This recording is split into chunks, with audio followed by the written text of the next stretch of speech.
He just loved the Lord and the Lord's economy.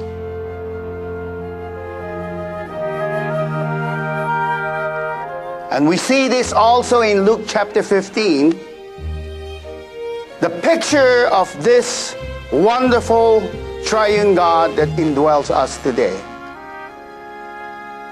As the Son shepherding to find the one lost one. That one lost one is you and I. The very woman sweeping to find the lost coin. And this is a sweeping spirit.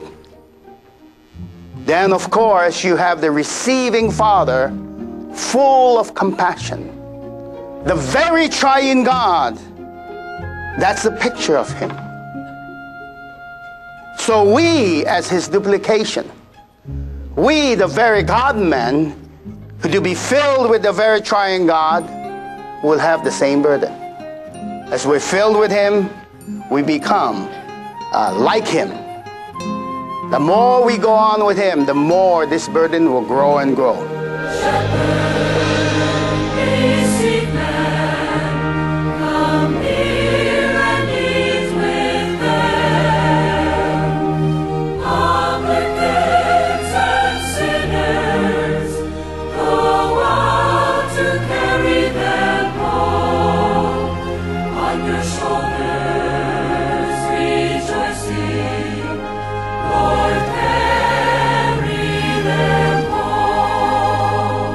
You know, after we were married a short time, we missed a prayer meeting, and we had just bought we just got married, we bought a new house, we were both working, and our heart was getting a little cooled down.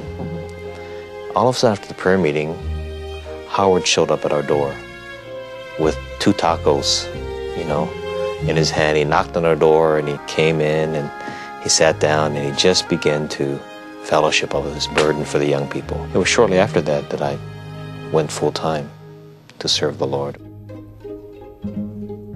He was burdened for, whenever couples get married, I remember hearing him sharing with some that you can easily make your own kingdom once you get married. The beginning you need to get to know each other and you need that adjustment period, but don't make your marriage life a kingdom. So even when we bought our house, we made sure first we gave up ever owning a house, and then the Lord, burdened us. But He said, the house we have is absolutely for the Lord. Why own a house if the Lord is not going to use it? He had that kind of view.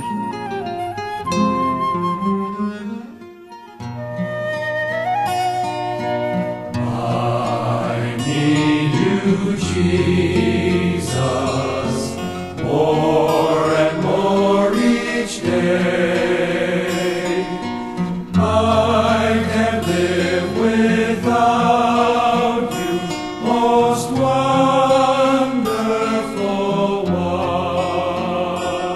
Howard was a real pattern to me as a lover of Christ and an enjoyer of Christ.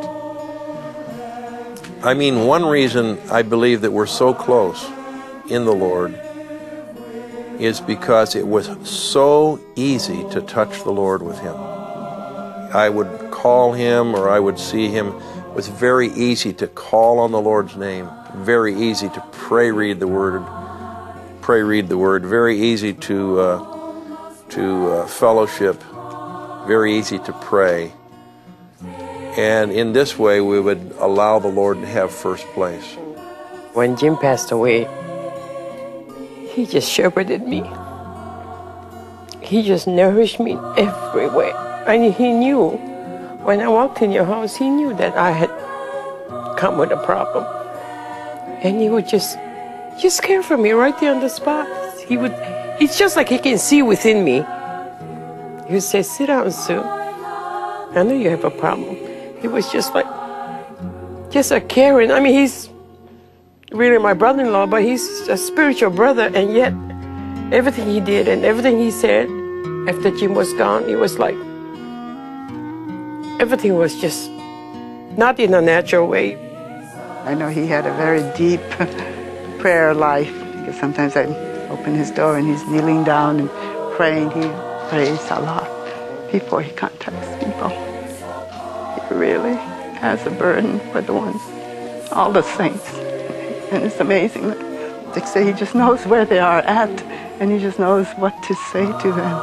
But it's because of his prayer life behind all that. Yeah, he really has a strong prayer life. I can't live without you.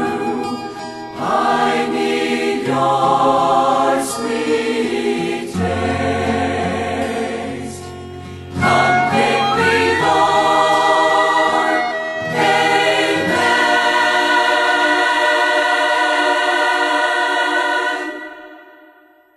Man who has nothing, who's negative, maybe,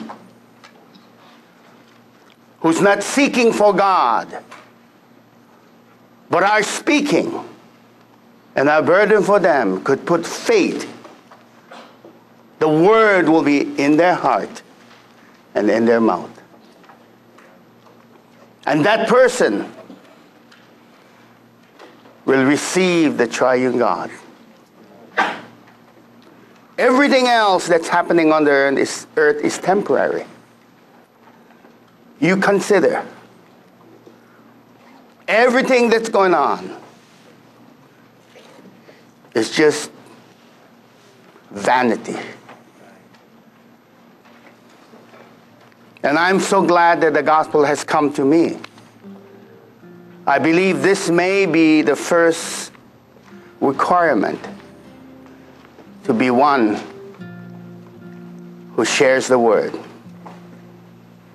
You appreciate your salvation.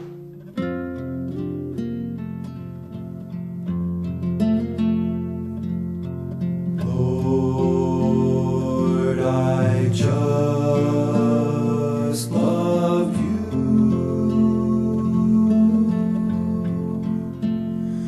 and there's no one like you. In the whole universe, I am full of praise. I'm full of praise. Hallelujah. There's many more wounded ones all over. Going down.